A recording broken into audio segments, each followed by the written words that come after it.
having this type of season that you guys have had and been able to overcome, have triumphs as well as overcome the adversities, what have you learned about yourself and this team over the course of the season to be in the position that you're in now? Yeah, man, we're resilient, and I think the stuff that we've gone through this year has shown that.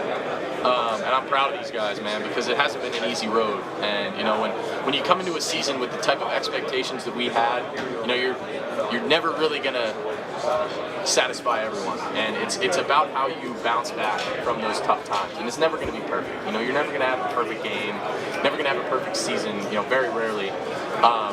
So you got to be able to bounce back from anything that happens and be resilient. And I think that the thing about this team that I love so much is that every time we get knocked down, we bounce right back. I think we showed that in the last game, man. And I just want to finish this thing the right way for these guys and for this university. A couple of guys I talked to talk about Chip Kelly. They talk about the creative mind that he's displayed over the course of the season. What have you taken away from Chip that's really helped you out of his creativity to be able to be more versatile on the field? Yeah, with him, he's just such a sharp mind. I mean, he's being able to be in a room with him every single day is a blessing for me because he's coached for as long as I've been alive. And when I was growing up, I was an Eagles fan. He was an Eagles coach. It's just like it's kind of crazy to think about the fact that I'm being coached by him and just throughout this whole year, I think we've become, kind of on the same page about a lot of things, and we've kind of gotten in sync on a lot of things. And he's taught me so much. I feel like, I've been able to give him some perspective on some things, and I think between him, Coach Day, Billy Fessler doesn't get a lot of credit. He's like our, my go-to guy in that quarterback room. I got to shout him out, man. He does so much for me on a day-to-day, week-to-week basis. Those guys have turned me into a better player. Having a guy like Jeremiah Smith basically at your disposal, seeing his skill set and watching him elevate over the course of the season, what are some of the things that we don't see that you all see maybe in practices on the locker room that we are seeing the finishing product on the field? Man, he's special, and I think it's just the way that he approaches every single day. It's not like he's just going out there and making these unbelievable plays. He's doing it in practice every single day, and he's working at it, and he wants this, more than anything. And when you have a kid that's that talented and that mature at that young age, you don't find that very often. And I'm just thankful that he's on my team, man. He's a hell of a player, and he's only getting better from here. And that's the crazy thing is that I think when it's all said and done, man, he could be one of the best to ever play this game. And I think he's got that kind of potential, but he's just got to keep working, and I know he will. And he's humble too, man. He's a different breed.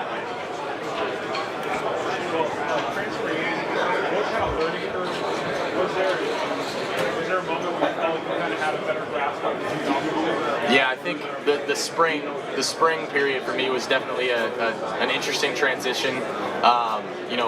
Really, I realized, and I've told this story before, but there was a play during spring ball where I went out there and just had go balls on either side, and I decided to throw Jeremiah in the field. And I went out and I took a 3-step drop and I took 2 hitches to throw a go ball. And Coach Day's like, "What are you doing?" And I'm like, 3 and 2. That's how I throw go balls at K-State. Like that was the timing that I was taught. He's like, "You're gonna underthrow it by 10 yards every time if you do that. Here, it's just different. The speed is different." And I was like, that was the moment where I was kind of like, "Oh, all right, this is a different level, different level of speed and talent around me, and I'm gonna have to, raise myself to that level." And going through that whole spring was a big learning curve for me, just learning the offense, because when I got there, we didn't have an OC. We didn't really have an OC until about a week before spring ball. So I struggled a little bit in the spring. I'm not gonna lie, I didn't have my best showing. I don't think all throughout the spring. I think I got better as it went on. I don't think I was really comfortable in it till about practice 8 or 9 of spring ball. But really, when we got into fall camp, that was when I felt like I had really settled in and understood the offense and really, kind of felt comfortable taking on more of a leadership position on the team.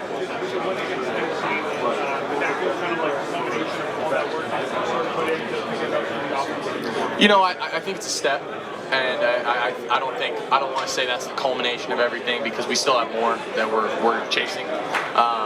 But I think that was definitely a good step. And we talked about, that the first step of the playoffs and getting the first one is big. And, I think the fact that we were able to go out there and play well and move the ball, but it wasn't perfect. That's the thing. We still got to learn from some of the mistakes we made in that game. But I think that was good. We got to keep that same edge though. We have to keep the chip on our shoulder, and we can't let a little success make us become complacent, because that's when problems start happening.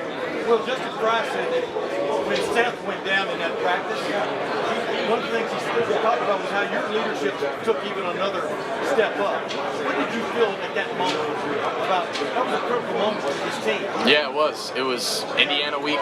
We're going into a top 5 matchup, and we lose our guy, our starting center, who's just a dude, man, and easily my best friend on this team. And I died for that guy. And when I saw him go down, and I knew pretty much what it was, we all kind of knew, it hurt me. And I was damn near on the edge of tears. Like I just wanted to, everything in me wanted to stop and go home and weep for that kid. But I knew that's not what he wanted. And he would have wanted us to go and beat the heck out of Indiana and have a great Tuesday practice. That was when it happened.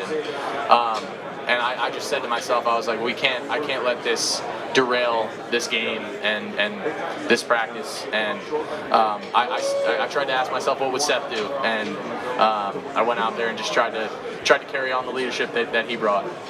Do you ever allow yourself to stop and think, I'm throwing to a bunch of NFL receivers, or it's just Jeremiah and Mech and Carnell? I was just looking at Mech. Yeah. I mean, you know what you're getting into when you come to a place like Ohio State, but yeah, it's still surreal. Making some of those guys making some of the plays that they make, and they're mistake erasers. I say that a lot. I want to be perfect with my ball placement, and I want to put the ball where it needs to be every single time. But the reality is that I might miss every once in a while, but those guys are going to make me right. And the reality is I just got to give those guys a chance, and especially on deep balls, give them a chance, man. And they'll go do the rest. And they've shown that this year, and it's an embarrassment of riches being able to play with those guys, and they make me better. And I like to think we make each other better. Well, I was asking Dylan Gabriel about this too, but you visualize, how much time do you spend on visualization during the week, not just looking at video, but kind of trying to see things before they happen, make it a deja vu kind of thing? Yeah. How much time do you spend on that, and how important is that in a game like this? I think it's very important. I think, there's different ways to visualize, and I'm more of a, written visualization kind of learner. I like to, what's up, Fryer? I kind of like to, go through, every play, and I say, hey, what if they run this coverage against it? What are we going to do if they run this coverage against it? Hey, what if we get this pressure against it? And those are the kind of things I like to think through, scenarios and try to have answers for everything. And then really the night before, I like to sit down and, just visualize and see myself, making plays, and that's that night, sitting in the hotel. That's when I like to do that.